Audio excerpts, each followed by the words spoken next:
So what is the most important thing to consider when you're thinking about buying a folding bike?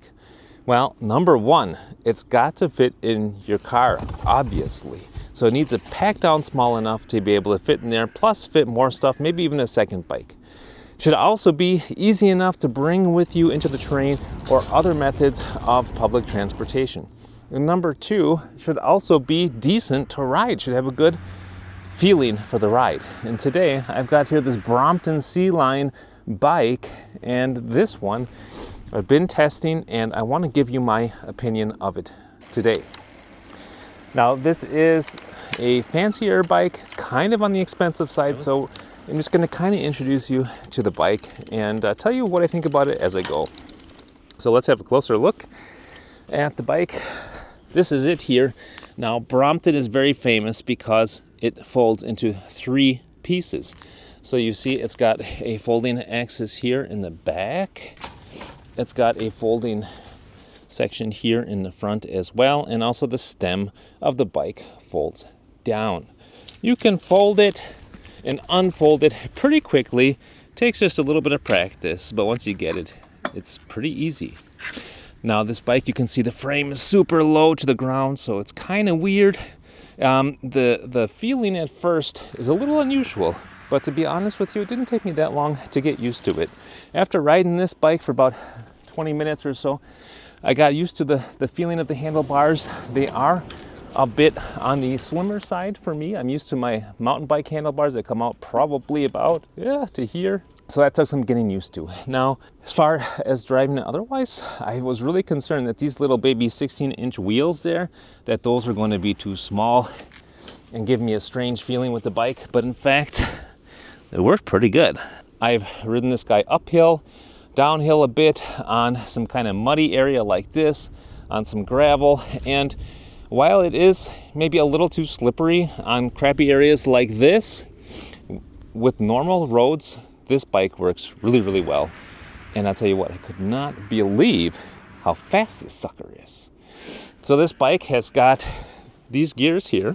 You've got gears on the right, these ones here, and you've got gears on the left. So let's just take a look at the cockpit here. The cockpit, you know, it's got this curved design on the handlebar that's a little bit unusual for me, but it's not bad. And in total, this does help the bike to fold down pretty well. So the cockpit has got here on the left side two gears. You can see a minus and a plus. Minus goes to an easier gear, plus goes to a harder gear. And on the right, you've got 3, 2, 1. So these are gears that are actually back here. This is a very interesting system. We have two plain gears on the outside. Those are the ones that you handle on the left side of the cockpit. And on the inside here of this hub, you've got 3 more gears. And those are actuated here through this chain, which is quite interesting. So in total, this bike can really, really give her. When I'm at the top speed at 3 here and 2 on here, I can go as fast as any other bike that I own. So I was really surprised you can bike fast with this, and definitely wear a helmet when you're biking. Yeah, so that was one of my concerns, is how does it drive, and the bike actually drives quite well. I really like the fact that it folds down, of course, much smaller than other bikes. We'll get back to that in just a little bit. I've compared this with a turn bike, but this C Line really kind of just ticks all the boxes for me. Let's take a look at what else this offers. And before we do that, they have many different accessories available. This one comes with this guy here, a rack, which is really nice. Also comes with these bungee cords so that you can put stuff on there, take it to the dump or whatever. Besides that, look at that, it's got these rollers here. So these rollers, once you flip the bike around, you can actually just drag the bike on these rollers, which is really neat. And that's another thing, this bike you can drag or you kind of pull behind you, whereas the turn, that's not possible. Now this bike is still heavy. It's 13 kilos or just under 30 pounds, and it's too heavy to carry around, so you really do need to kind of drag it behind you. But anyhow, let's look at what else this bike comes with. What I appreciate very, very much is this little guy right here. This is a power generator here in the front hub. So this power generator powers this right here. That is a light, and I just love that. So if I just turn this, you can see the light turns on, and you got a light for the front, and you've also got a light in the back. And for me, that's super important for being seen at nighttime. Even in the daytime, that's better.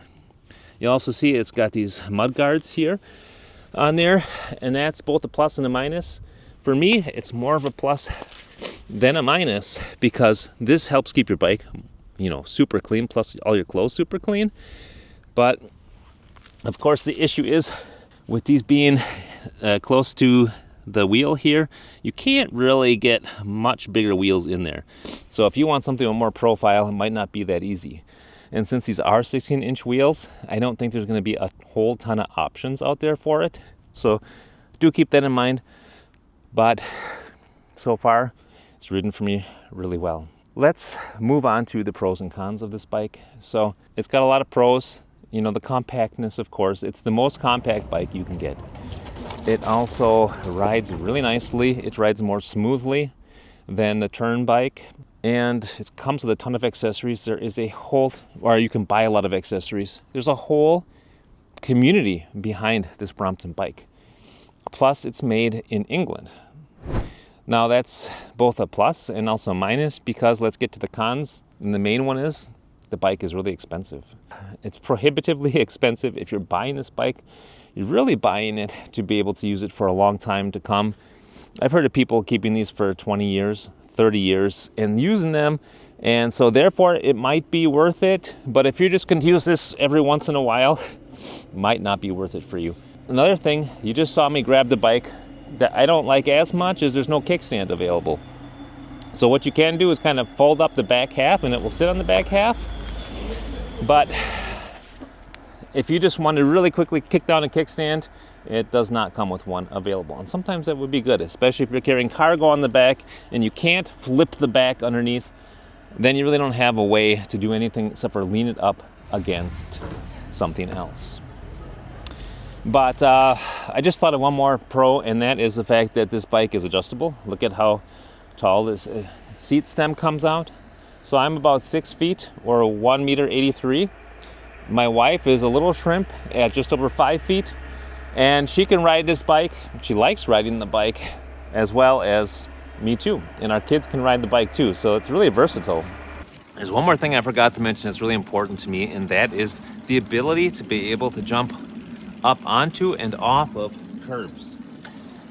And I'm happy to say that it's possible to do that with this bike, which I am pleasantly surprised about. So something else that I really appreciate about this bike is how well it's balanced. It's really nice to pick up if you need to go up or down steps or carry it somewhere else. So that's something good.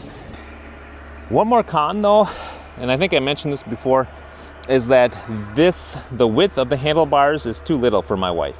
So for me, I can get used to it for 20-30 minutes riding. It's been no problem. But if I take this for a couple hours, that might just be a little stiff on my shoulders. So that's something to consider. But all in all, really sweet bike. Yeah, that's about all I have to say for now. I hope this video is helpful for you. And if so, hit that little helpful button down below. And until next time, wish you a good day.